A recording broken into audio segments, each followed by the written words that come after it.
Hi hello welcome to Kiran TV news. మనతో పాటు ప్రముఖ రాజకీయ విశ్లేషకులు డివి శ్రీనివాస్ గారు ఉన్నారు. ప్రస్తుతం రాష్ట్రం అంతా కూడా జెడ్పీటీసీ పులివెందుల ఎలక్షన్స్ పైనే చూస్తున్నారు. అసలు అక్కడ ఏం జరుగుతుంది, ఏం జరగబోతుంది, ఇవాడికి ఆయన అడిగి తెలుసుకుందాం. సార్ నమస్తే.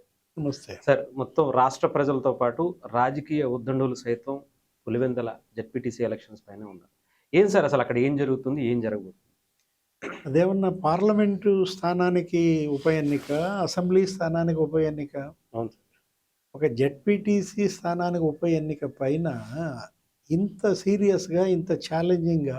అవును సార్. అంటే ఇప్పుడు వైనాట్ కుప్పం అన్నారు అవును. జగన్మోహన్ రెడ్డి గత ఎన్నికలకు ముందు, వైనాట్ 175 అన్నారు. అవును. ఇప్పుడు వైనాట్ జెడ్పీటీసీయా? అవును సార్, అలాగే ఉంది సార్. అదొక్కటి కాపాడుకునే ప్రయత్నమా లేదా? దిగజారుడు తనమనాలా, పతనానికి పరాకాష్ట అనాలా? అవును సార్. అవినాష్ రెడ్డి ఏజెంట్గా కూర్చుంటానన్నాడు. అవును. ఎంపీగా కడప ఎంపీగా ఢిల్లీలో ఉండాల్సినాడు జడ్పీటీసీ గెలిపించడం కోసం ఇంటింటికి తిరుగుతున్నాడంటే ఎందుకు అవినాష్ రెడ్డి కూర్చోవటం? అసలు జగన్మోహన్ రెడ్డి కూర్చుంటే పోలా?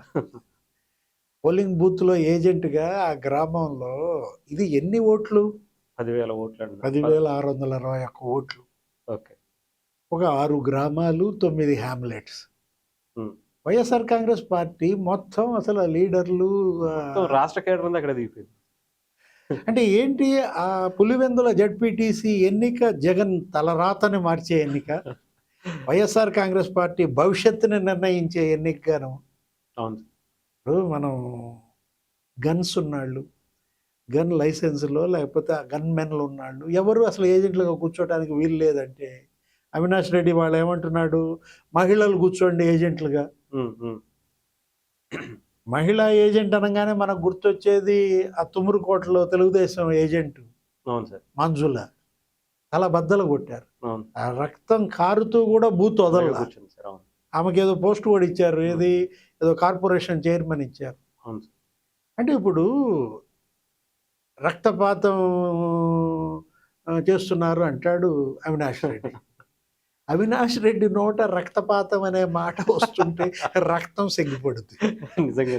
ఇప్పుడు ఏది వివేకానంద రెడ్డి కిరాతక హత్య, గొడ్డలి దెబ్బలు, 2 లీటర్ల బ్లడ్ తుడిపేశారు, శవానికి కట్లు కట్టారు, కుట్లేశారు. ఆ మొత్తం గంగిరెడ్డి హాస్పిటల్ అంట. Bharathi madam father EC Gangireddy hospital. అదే కాదు, ఇప్పుడు ఇక్కడ జడ్పీటీసీ ఎన్నికలో ఆ ఎమ్మెల్సీ రమేష్ యాదవ్, అతను ఏదో చెయ్యి ఎరగొట్టారని చెప్పి అతను పోయి అప్పుడు అక్కడ ఆ హాస్పిటల్లో కట్టుకోవటం. అతను వచ్చి నిన్న ఈసీ ఇక్కడ కార్యాలయం దగ్గర ధర్నా చేయడం, అక్కడ ఏదో యాదవుల ఓట్లు ఎక్కువ ఉన్నాయని చెప్పి ఆ రమేష్ యాదవ్ని దించారు. ఇప్పుడు 700 మంది పోలీస్ సిబ్బందిని పెట్టామని చెప్పి నిన్న కోయ ప్రవీణ్ డిఐజీ, జడ్పీటీసీ 700 మంది పోలీసుల. అంటే ఆ ఒక్క ఊర్లో ఓడిపోతే జగన్మోహన్ రెడ్డి గారు కంప్లీట్ గా రాష్ట్రాన్ని వదిలేసుకోవచ్చు అని ఏమన్నా భయపడుతున్నారంటారా సార్? ఆల్రెడీ వదిలేశాడుగా, కొత్తగా వదిలేసేదేంటి? నష్టం ఇప్పుడు ఇంకా కొత్తగా జరిగేదేముంది? అవును. వైఎస్ఆర్ కాంగ్రెస్ పార్టీకి జరగాల్సిన డ్యామేజ్ ఎప్పుడో జరిగిపోయింది. డ్యామేజ్ జరిగి కూడా 14 నెలలు అవుతుంది. 151 స్థానాల నుంచి 11 స్థానాలకు వస్తే నువ్వు వెళ్ళకపోగా మిగతా 10 మంది ఎమ్మెల్యేలని అసెంబ్లీకి వెళ్లకుండా చెడగొడితివి. ఇప్పుడు అసెంబ్లీకి వెళ్ళనాడివి, నువ్వు అసలు ఓటు అడిగే అర్హత ఎక్కడుంది? వాళ్ళే పులివెందుల ఓటర్లు చర్చిస్తున్నది, నిన్ను గెలిపించాం, 90,000 మెజారిటీ 30,000 తగ్గింది, నువ్వేదో సీఎం అవుతావు, మళ్ళా జగన్ సీఎం అవుతాడన్న ఆశలతో వేసి గెలిపిస్తే అసెంబ్లీకి నువ్వు పోలా. ఇప్పటికి 15 నెలలు అయినా నువ్వు అసెంబ్లీ ముఖం చూడకపోతే మళ్ళీ అప్పుడు నిన్ను ఎలా గెలిపిస్తారు? ఇక్కడ ఏ ముఖం పెట్టుకుని ఓటు అడుగుతున్నారు?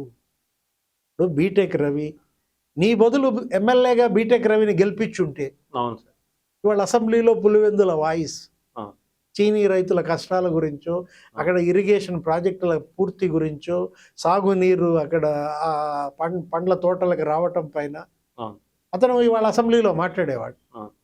అంటే బీటెక్ రవిని ఓడించి జగన్మోహన్ రెడ్డిని గెలిపించి తప్పిదం, ఆ తప్పిదాన్ని సరిదిద్దుకునే అవకాశం జడ్పీటీసీ రూపంలోన.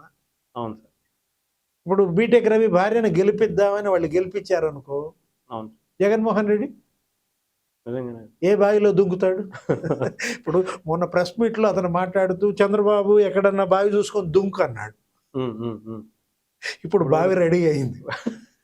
ఇప్పుడు ఓకే. ఇప్పుడు పులివెందుల జడ్పీటీసీ బావి రెడీ చేశారు, దూకుతాడా? ఓడిపోతే ఇక దుంకడమే.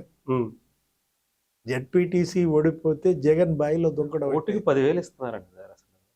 5,000 అంట, 10,000 10,000 అంట. అవును. మద్యం డబ్బులేనా? ఆహా. ఒక డన్ డబ్బులు ఇటు వాడుతున్నారా? ఓకే.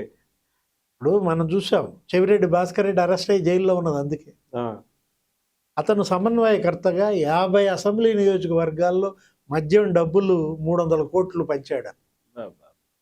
అతను ఒంగోలు పార్లమెంటు అభ్యర్థిగా వేశాడు, ఆ, కొడుకు చంద్రగిరి అభ్యర్థిగా వేశాడు. అవును. అక్కడే కాదు, మొత్తం అతనికి ఒక 50 అసెంబ్లీ నియోజకవర్గాలు ఇస్తే 300 కోట్లు మద్యం డబ్బు ఓట్లు కొనడానికి వాడారంటే ప్రధాన అభియోగం. ఇప్పుడు ఈ పులివెందుల జడ్పీటీసీ కూడా మద్యం డబ్బేనా అంటున్నా. అయ్యుండొచ్చు సార్, నిజమే. ఇప్పుడు ఓటుకు 5,000 ఏంటి, 10,000 ఏంటి? ఇప్పుడు అక్కడ బెట్టింగ్లు అంట. అవును సార్. జగన్ గెలవడు, వైసీపీ గెలవదు అని చెప్పి అక్కడ బెట్టింగ్లు. మరి 1000కి 2,000, 1కి 2, 1కి 3. ఓకే. అంటే బెట్టింగ్లు జడ్పీటీసీ మీద కాస్తున్నారంటే అవినాష్ రెడ్డి అసలు ఆయన ఎంపీ. బైరెడ్డి వాళ్ళు అసలు మొత్తం కేడర్ అంతా దిగిపోయింది సార్. పెద్ద పెద్ద నాయకులు ఉన్న 4-5 నాయకులు కూడా అక్కడ దిగిపోయి ప్రచారం చేస్తున్నారు. ఇప్పుడు కడప జిల్లా అవును. లేకపోతే పులివెందుల అసెంబ్లీ వైఎస్ అడ్డా అని కదా. అవును సార్. ఆ? ఇంకా భయపడతాయి ఇంట్లో కూర్చొని గెలవాలి. 1996 పరిస్థితి గుర్తొస్తుంది. ఉమ్, 96లో ఇలాగే పార్లమెంట్ ఎన్నికల్లో రాజశేఖర రెడ్డి ఓడిపోయాడు అనుకున్నారు. అవును. అప్పుడు ఉమేష్ చంద్ర ఎస్పీగా అవును సార్. చివరికి చావు తప్పి కన్ను లొట్టబోయి 5,600తో గెలిచాడు. ఉమ్, ఉమ్. ఎవరు? రాజశేఖర రెడ్డి. రాజశేఖర్. అది గుర్తొస్తుంది ఇప్పుడు. ఓకే. అప్పుడు ఉమేష్ చంద్ర, ఇప్పుడు కోయ ప్రవీణ్. ప్రవీణ్. అదేమంటే జగన్మోహన్ రెడ్డి ఒక పెద్ద ట్వీట్ ఏదో రాశాడు. ఏంటి? అరాచక అప్రజాస్వామిక వాది చంద్రబాబు నాయుడు అంటూ రాశాడు. అవును సార్. అంటే ప్రజాస్వామ్యం అంటాడు, రాజ్యాంగం అంటాడు. ఇప్పుడు నువ్వు ముఖ్యమంత్రిగా స్థానిక సంస్థల ఎన్నికలు ఎలా జరిగాయి? అవును. ఇప్పుడు చంద్రబాబు ముఖ్యమంత్రిగా స్థానిక సంస్థల ఎన్నికలు ఎలా జరుగుతున్నాయి? అదే బై ఎలక్షన్. అవును సార్. ఇంకో సంవత్సరంలో అసలు స్థానిక సంస్థల ఎన్నికలు వస్తాయి. అవును. జడ్పీటీసీ పులివెందుల వల్ల జనానికి ఏం గుర్తొచ్చిందంటే అప్పుడు జడ్పీటీసీ ఏకగ్రీవం చేసుకున్నది గుర్తొస్తుంది. ఉమ్, 600 జడ్పీటీసీ స్థానాలు ఉంటే నీకు ఏ రకంగా 150 ఏకగ్రీవం అయ్యాయి? ఒక 10,000 ఎంపీటీసీ స్థానాలు ఉంటే 2,500 ఎంపీటీసీలు ఎలా ఏకగ్రీవం అయ్యాయి? బెదిరించావు, అరాచకాల గురించి ఈయన అప్పుడు మాట్లాడు- కేసులు పెట్టించావు. అరే ఎవడైతే నామినేషన్ వేస్తున్నాడో వాడి ఇంట్లో మద్యం సీసాలు పెట్టించి వాళ్ళే కేసు పెట్టిస్తారు. ఉమ్, ఉమ్, ఉమ్. వీడియోలు వచ్చాయి అప్పట్లో. ఆ. వీళ్ళే వెళ్తారు, ఆ మిద్దె ఎక్కుతాడు ఎవడో, వైట్ అండ్ వైట్ వేసాడు, ఆ కేసులు తీసుకెళ్ళి పెడుతున్నారు. హ్మ్. అంటే ఇప్పుడు అలా సీసీ ఫుటేజ్లు అప్పట్లో ఏంటి, పాత కేసులు తిరగదోడారు, అవును. కొత్త కేసులు పెట్టించారు. ఆడబిడ్డలు వాళ్ళు నామినేషన్ వేయడానికి వస్తే వాళ్ళ బ్లౌజుల్లో ఉన్న నామినేషన్ పేపర్లు కూడా లాక్కున్నారు, తలలు పగలగొట్టారు. ఇదంతా రిటర్నింగ్ ఆఫీసర్లు ఎదుటే జరిగింది. అవును. ఇప్పుడు అదేమంటే ఇప్పుడు నీలం సహాని మీద పడుతున్నారు. ఉమ్, ఎవరా నీలం సహాని? ఇప్పుడు ఆ స్టేట్ ఎలక్షన్ కమిషనర్. అవును. ఆమెను నువ్వే పెట్టుకున్నావు ముఖ్యమంత్రిగా. జగన్మోహన్ రెడ్డి, ఆయనకు ఆమె ప్రధాన కార్యదర్శి. అవును. రిటైర్ అయితే ఆమెనే గవర్నమెంట్ అడ్వైజర్గా పెట్టుకున్నావు. అవును.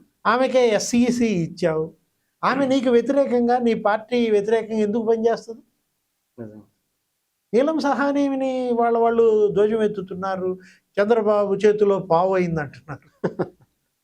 వాళ్ళ పెట్టుకుని అంటే కంప్లీట్గా అసలు ఎందుకని సార్ జగన్మోహన్ రెడ్డి గారికి ఈ ఒక్క ఎలక్షన్ అంటే రేపు రాబోయేటువంటి లోకల్ బాడీ ఎలక్షన్స్కి ఏమన్నా భయపెట్టాలి ఈ ఎలక్షన్తో, ఇది ఎలా జరుగుతుందో నెక్స్ట్ కూడా దానికి మించి జరగబోతుంది అని ఏమన్నా అల్టిమేటం ఇవ్వబోతున్నారంటారా?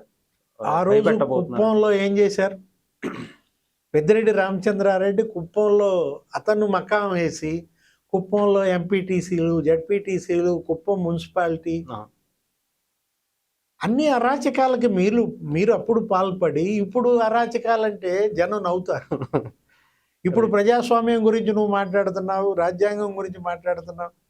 అంటే ఇప్పుడు అవినాష్ రెడ్డి నిన్న ప్రెస్ మీట్ పెట్టి ఏమంటున్నాడు? పులివెందుల బ్రాండ్, పులివెందుల ఖ్యాతి నిలబెట్టాలంటాడు. ఏంటి బ్రాండ్? ఏంటి పులివెందుల ఇది ఖ్యాతి? ఎవరిని బాబాయిని చంపినట్టు లేదా ఇంకొకరిని చంపినట్టు ఇది బ్రాండ్ ఏమో మరి. ఇప్పుడు వివేకానంద రెడ్డి కిరాతకంగా గొడ్డళ్లతో నరికి నరికి చంపారే, దాంట్లోనే కదా నీ తండ్రి భాస్కర్ రెడ్డి అరెస్ట్ అయ్యాడు, ఆ. దేవిరెడ్డి శివశంకర్ రెడ్డి అరెస్ట్ అయ్యాడు. లేదు నువ్వు కూడా అరెస్టు, కానీ నీ అధికారం ఉపయోగించి నీ అన్న అధికారాన్ని అడ్డం పెట్టుకుని టెక్నికల్గా అరెస్ట్ చూపించి బెయిల్ మీద వచ్చావు. ఆ.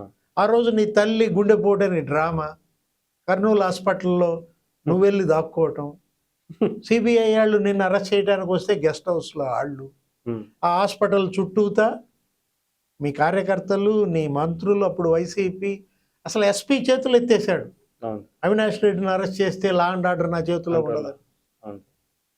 ఆ పరిస్థితి ఇప్పుడు ఉందా? ఇప్పుడు నువ్వు స్వేచ్ఛగా తిరుగుతున్నావు ఇంటింటికి, నీ అభ్యర్థి నామినేషన్ వేసాడు, అతను నామినేషన్ అవడం లాక్కుపోయాడా? అంటే అప్పటికి ఇప్పటికీ ఎలాంటి తేడా ఉంది అనేది వాళ్ళ ప్రజల్లో చర్చ. దీన్ని చూపించి అరాచక ప్రజాస్వామికవాది చంద్రబాబు అని అంటే ఎవరు నమ్ముతారు, ఎవరు ఇది చేస్తారు? ఏదైనా పులివెందుల జడ్పీటీసీ ఇవాళ జగన్ రాజకీయ చావుకు వచ్చిందా? ఎంకి పెళ్లి సుబ్బి చావు అంటారు. వాళ్ళ ఖేల్ ఖతం, దుకాణ్ బందా. ఓకే, అంటే కాస్త వస్తే ఏమన్నా ఉండుంటే భవిష్యత్తు ఉంటుంది, లేదంటే ఇక్కడతో కంప్లీట్ గా సమాధి కట్టేసుకున్నట్టేనా సరిగ్గా? అంటే ఎవరు కడతారు?